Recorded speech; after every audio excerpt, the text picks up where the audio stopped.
अशा अनेक वर्षासाठी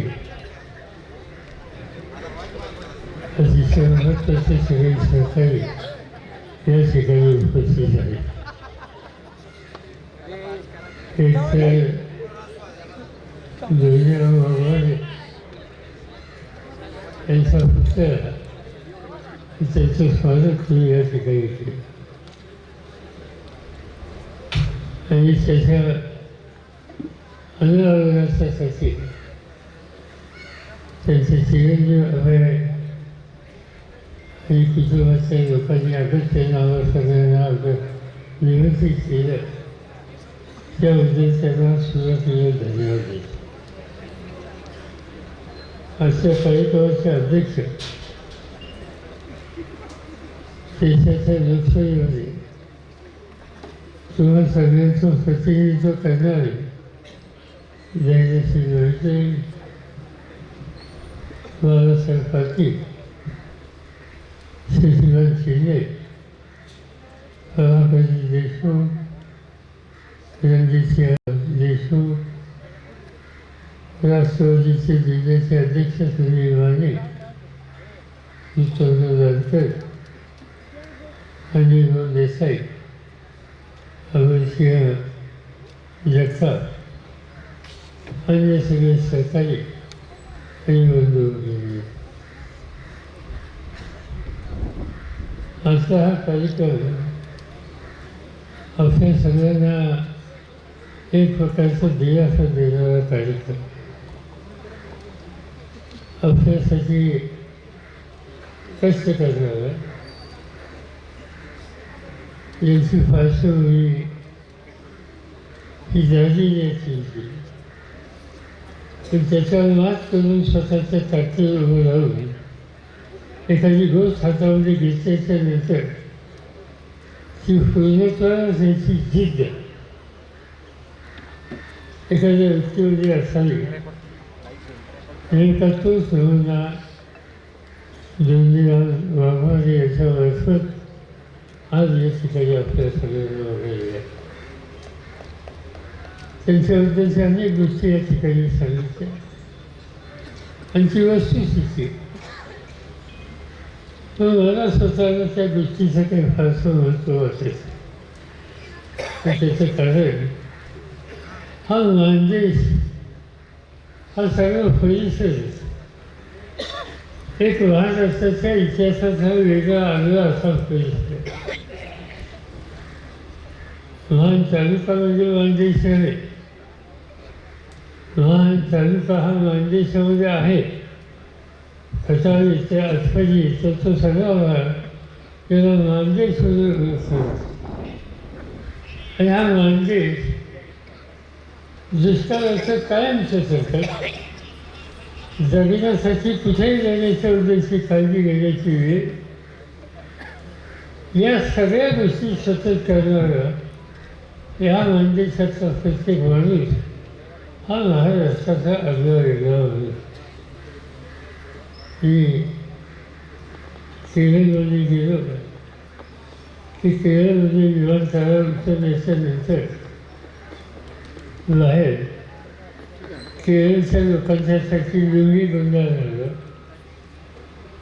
शर्ट घालणारं उत्तम उभा असतो आणि मी विमानातून बाहेर पडत असताना एकदम रामराव ठोकतो. रामराव साहेब म्हणजे रामराव साहेब लुंगी दिसली म्हणजे हात केरळचं दिसतो.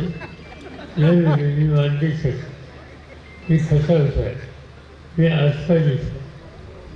म्हणजे देशाच्या कानाकोपऱ्यात तुम्ही केरळमध्ये जा, तामिळनाडूमध्ये जा, उत्तर प्रदेशमध्ये जा, दिल्लीमध्ये जा, कुठेही गेल्याच्या नंतर या सोनं आणि चांदी घालणारे जे तुम्ही काय म्हणतात त्याला मी विसरलो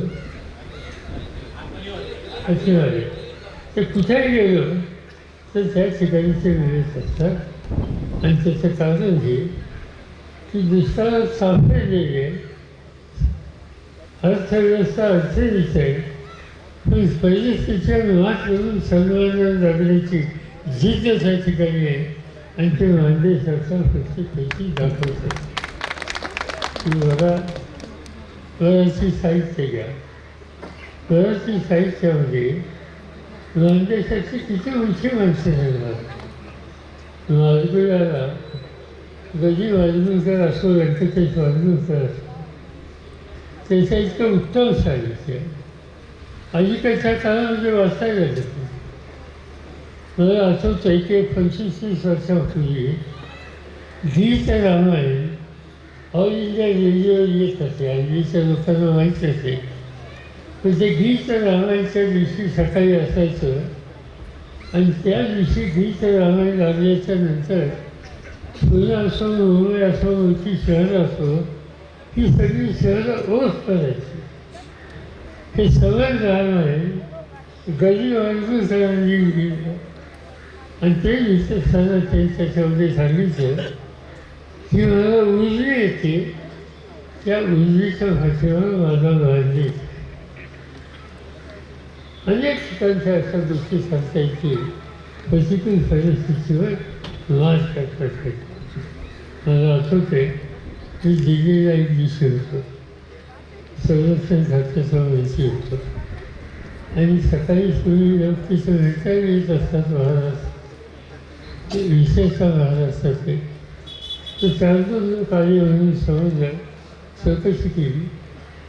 ते कोण आहे म्हणजे सर्कसवाले. म्हणजे सर्कसवाले माझ्याकडे काय काम काढलं ते आधी त्यांना बोलवलं आणि त्यांनी सांगितलं आम्ही मानदेशात आम्ही आसपाडीचे आहोत. आणि नंतर त्यांनी इतिहास सांगितला की या देशामध्ये पहिली सर्कस ही जी निर्माण झाली ती मानदेशात झाली. आणि ते प्रोफेसर छत्रे नावाचे ग्रंथ होते. प्रोफेसर छत्र्यांनी आसपाडीच्या जवळपास कुठेतरी त्यांचं गाव आणि त्या ठिकाणी ही सर्कस सुरू केली. त्याचे लोक मला भेटले. मी त्यांना विचारले हा काय उद्योग सुरू करता. ते म्हणजे तिथं दुष्काळाच्या परिस्थितीत जगण्यापेक्षा आम्ही हे काम करतो. आणि हे काम नुसतं साधं सुद्धा नाही. आम्ही वाघाशी खेळतो, आम्ही सिंहाशी खेळतो, आम्ही विदूषक होतो, आम्ही हत्तीला फिरवतो. जे जे करणं इतरांना अशक्य आहे ते आम्ही करतो कारण आम्ही मानवी सेवा करतो. आणि म्हणून मानवी सेवाने त्याचे एक वैशिष्ट्य आहे आणि ते प्रतिकूल परिस्थितीवर मात करून पुढे राहण्याचं हे वैशिष्ट्य मानदेशी लोकांचं आहे. आणि त्याच्यामध्ये दुनिया बाबाने हे आफत ठरण्याचं काही कारण नाही. तुम्ही समज त्याची भाषण बघा. वडील गेले, आईने सांभाळ केलं, कष्टानं शिक्षण गेलं, मुंबईमध्ये शिक्षण केल्याच्या नंतर नोकरी केली. नोकरी करत असताना सुद्धा हा अपेक्षा होता ते सोसल्या. आणि त्याच्यानंतर ते करत असताना जिथं मी जन्मलो जिथं वाढलो त्याच्याशी माझा विनोद म्हणजे हा मला कायम ठेवायचा आहे ही भावना अंतःकरणामध्ये कायमची होती. आणि त्यामुळं सरकारी महानगरपालिकेची किंवा अन्य नोकरी ही करत असताना लक्ष वाटतं आपल्या गावाकडं आणि महानगरपालिकेकडे. आणि त्याचं कारण हा सगळा परिसर आपल्या भागाची, आपल्या भावंडांची, आपल्या सहकार्यांची विस्पर ही गोष्ट कधी इथं व्हायच नाही. आणि म्हणून दुर्दैवाने अतिशय जवळकीचा संबंध ठेवला. गावाची घेऊन महाराष्ट्राच्या विधिमंडळाचे काम करत असताना मी त्या काळात होतो. आणि अनेकदा त्याच्या व्यक्तीच्यानंतर एकच गोष्ट सांगला पाणी. माझ्या मानदेशाला पाणी पाहिजे. आणि नंतर हे कथाभर असेल, आंधळीचं धरण असेल, उर्वरीचं धरण असेल, याशिवाय दुसऱ्या कुठल्याही गोष्टी त्यांचं होतं. आम्ही कधी कधी चेस्टिन त्यांना म्हणायचो की घरी विचारलं पाहिजे की रात्री झोपेत ते आंधळी किंवा ध्येय कथिकर किंवा दुसरं इंग्रजी अशा प्रकारचे वाक्य म्हणत बहुतेक झोपेसुद्धा सावरच असते दुसरा विचारच त्यांच्या मनात आणि ह्या नुसता मनात ठेवला नाही तो खुशीचा नाही काही साधी गोष्ट नसते एवढी मोठी झालं ही काही लहान गोष्टी नसते पण त्यासाठी प्रयत्नाची फरक असता करणं नेतृत्वाला तयार करणं यासाठी त्यांनी अत्यंत प्रयत्नाची फरक असतं अखेरपर्यंत केलेली असते मला आठवतं आहे आंधळीच्या भूमिपूजनाला यशस्वी चव्हाण आली होती मला माहीत नाही तुम्हाला आठवतं नाही त्यावेळी मी त्यांच्यावर आवडतो आणि आंधळीचं धरण हे या ठिकाणी केलेलं होतं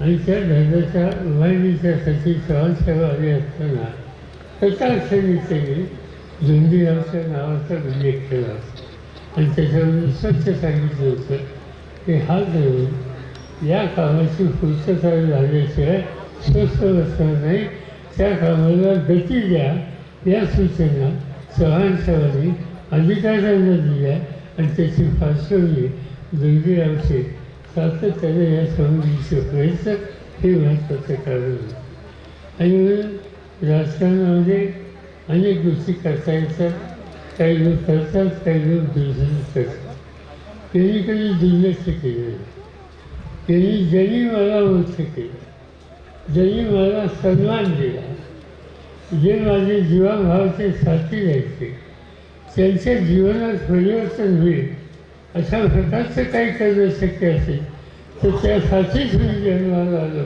ही भूमिका अखंडपणानं झोंडीरावने क्रांतिकारकाने ठेवली आणि त्यामधून त्यांनी हे काम केलं मला असंच आहे की ज्याचा उल्लेख या ठिकाणी काही वाक्यांनी केला की मी त्यावेळेला असताना काही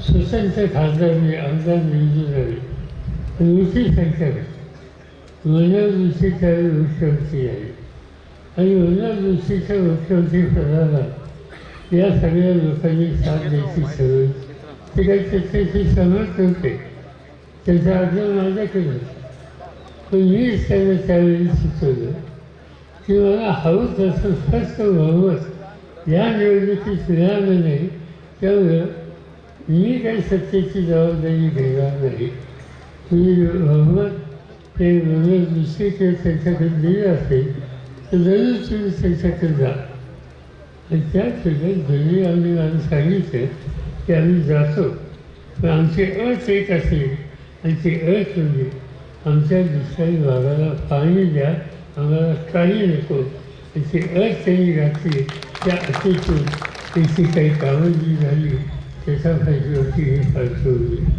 आणि म्हणून लोकप्रतिनिधी अखंडपणानं लोकांच्यासाठी होत असतं ही भूमिका घेणार हा तुम्हाला सगळ्यांना लाभला तुम्ही भाग्यवान असा अंदाज तुम्ही भाग्यवान की सातत्याने तुमच्या हिताची जपणूक करणारा लोकप्रतिनिधी हा तुम्हाला मिळाला आणि मला आनंद आहे की आम्हाही कथाक्षणी आम्हा सगळ्यांना बोलवलं आणि ह्याची कायमचं या ठिकाणी सर्व करण्याची भूमिका घेतली त्याबद्दल त्यांना मी धन्यवाद देतो अभय त्याचं वास्तव तुझी नाराजी मन जाणून नाराज होते नसतं तुझं बरोबर होतं वेळ इथे वेळ जाते पण एखाद्या गोष्टीला उशीर होतो पण उशीर असतात ते लोक विसरलेले ही उपस्थिती सांगते लोक विसरलेले नाहीत त्यामुळे तुम्ही चिंता करू नका मान त्यांचा जोडीरावना कधी विसरणार नाही आणि त्यांना लक्षात ठेवून तुम्ही जे काही काम करून पाहताय त्यामुळे आम्हा सगळ्यांची शक्ती आम्हा सगळ्यांचे आशीर्वाद तुझ्या पाठीशी राहते काम सामान्य करणार आणि आणखी एक उल्लेख या ठिकाणी आपल्या खासदारांनी केला त्यांनी एक भयंकर काही गोष्ट या ठिकाणी सांगितली त्यांनी जी गोष्ट सांगितली की तुम्ही सगळे व्यासपीठांशी एकत्र राहा तर या तालुक्याची गोष्ट सुटली मी तुम्हाला एवढं सांगतो की तुम्ही एकत्र व्हा तुम्ही कसे निवडून येतं ही मी बघतो तुमच्या सगळ्यांचं मदतीवर आणि नुसतं निवडून येत नाही पण या तालुक्याचे महत्त्वाचे प्रश्न जे प्रश्न या तालुक्याच्या पाण्याचे प्रश्न असतील उद्योगाचे प्रश्न असतील सत्ता असो नसो तुम्ही काळजी करू नका या काळात अजूनही माझं माणूस दिल्लीसुद्धा चालतं तुम्ही काही चिंता करू नका या तालुक्यातल्या सगळ्या महत्त्वाच्या गोष्टीच्या फाशीची आम्हा सगळ्यांची शक्ती आणि आशीर्वाद राहील तुम्ही फक्त एकत्र आहात आम्हाला महिना 15 दिवसामध्ये सगळे एकत्र बसून येऊन मला सांगा वारावती सांगा त्याचं पुण्या मुंबईत सांगा की असं आम्ही एक झालेलो आहोत आमच्यापैकी कुणाला तुम्ही संधी द्या आम्ही निवडून आणतो आणि त्याच्यासाठी काम करतो एवढं तुम्ही स्पष्ट करा या तालुक्याचा चेहरा होईल याची खात्री तुम्हाला देतो आणि माझी जोडतो